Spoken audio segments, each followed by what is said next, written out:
Ssenyonyi, new leader of opposition, one national platform.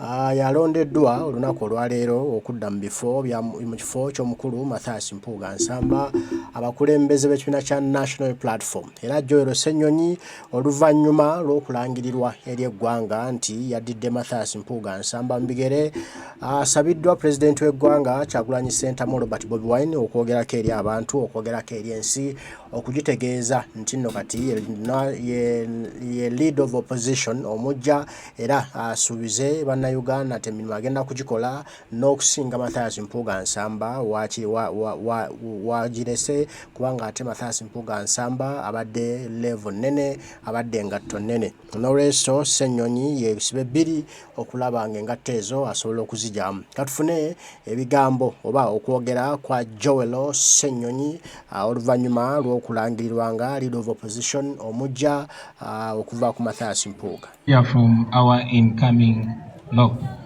Honorable. Thank you, Mr. President. Today is it's one of those days where you have mixed feelings, excitement, but also cognizant of the uphill task ahead. I want to appreciate my party leadership for entrusting me with this responsibility. It's a huge, huge responsibility, but I believe God is going to help me to execute this responsibility. I want to salute the Right Honorable Mathias Mpuuga, our outgoing leader of the opposition. He has led in very difficult circumstances. The expectations were high from across. Sometimes he was expected to do work that government should be doing. And he bore that burden, but he remained strong. At some point I thought he would give way when there was a lot of fire from left, right and center, but he kept leading us amidst difficult circumstances.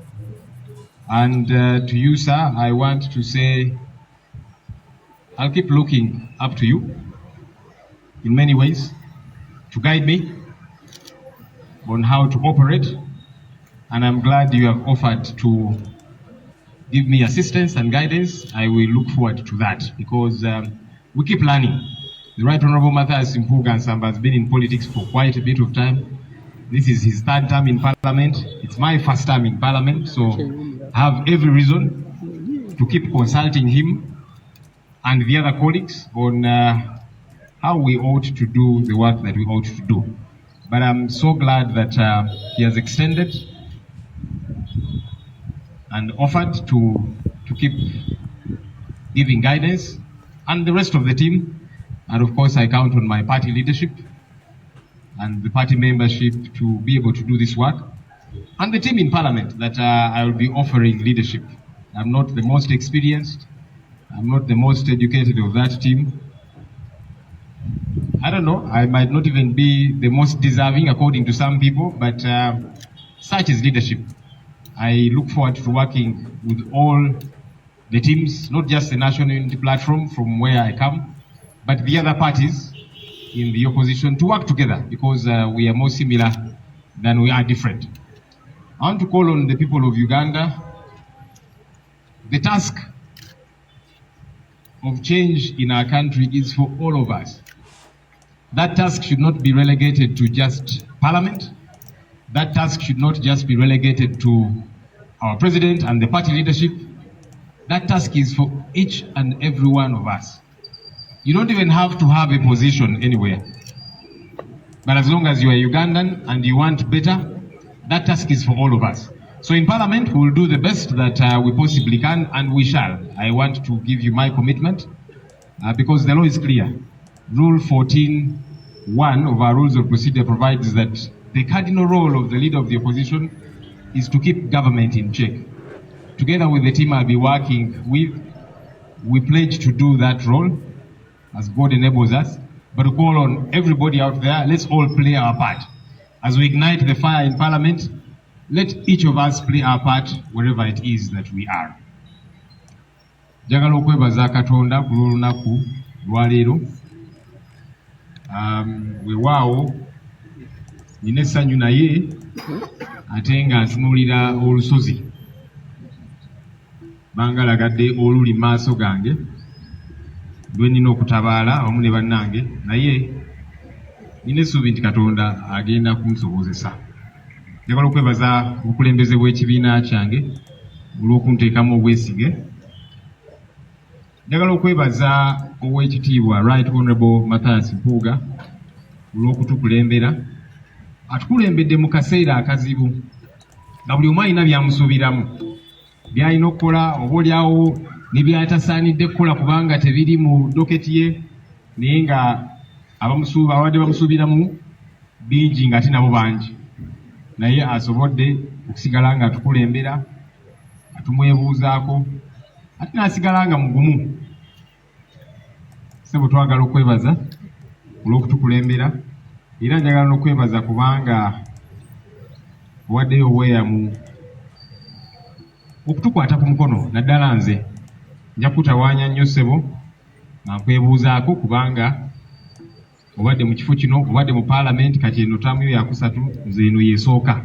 So nja kwebuuzangako nnyo kubanga munnange bino si bya competition ani asinga.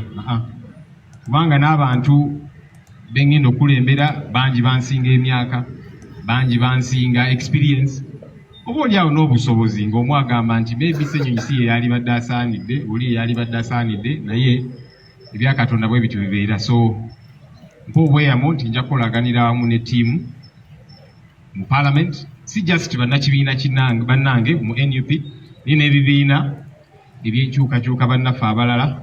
Saba tukwatire wamu, nja kubeebuuzangako nnyo, sijja kubeera mufuzi, nja kubeera mukulembeze mu nsonga eno. Nja kusembayo ne kino nti ensonga enkyukakyuka kikulu nnyo buli munnayuganda n'agyetabamu. Tuleme girekera paalamenti yokka, tuleme girekera bukulembeze bwa NUP. Buli omu oli ne bw'oba nga tolina kifo, kikukakatako nga munnayuganda okukola ky'osobodde okukola, kola nti enkyukakyuka eno ebeerawo. Ffe nga paalamenti tujja kukola kye tulina okukola, era tujja gukuma, mujja gulabanga. Naye nga bwe tugukuma, tusaba nti naffe ffenna bannayuganda yonna gye tuli twegatteko. Tekijja kuyamba nga action eri wali just mu paalamenti wokka, otherwise kijja kuba nga kyakunyumirwa abali eno ne musanyuka nti paalamenti babyogedde naki ng'ate ffe tetukoze kye tulina kukola. So nsaba nti ffenna tukwatire wamu ku nsonga eno ey'enkyukakyuka, era nina essuubi Katonda ajja kunkwatirako awamu ne bannange. Mwebale nnyo, mwebale ddala. Thank you very much. Joel Ssenyonyi bye bigambo bye byebyo byayogedde oluvannyuma lw'okulangirirwa nga leader of opposition omujja addidde Mathias Mpuuga Nsamba mu bigere wano ku kitebe kya National Platform e Makerere Kavule. Omukolo guno we guli era nga bino birangiriddwa General Secretary oba SG Secretary General w'ekibiina kya National Platform omukulu David Lewis Lubongo yalangiridde nti Joel Ssenyonyi ye Lop omujja alondeddwa Mathias Mpuuga Nsamba awummudde era aweereddwa obuvunaanyizibwa obulala ate era bwagenda okuba nga akwasaganya obanga agenda nabwo mu maaso. Joel Ssenyonyi asuubizza okuba nga agenda kukolagana na buli muntu bino bisobole okugenda mu maaso n'ekibiina okulaba nga kigenda mu maaso n'eggwanga lyaffe okugenda mu maaso era n'okulaba nga tufuna enkyukakyuka ze twettanira ze twetaaga mu Uganda eno empya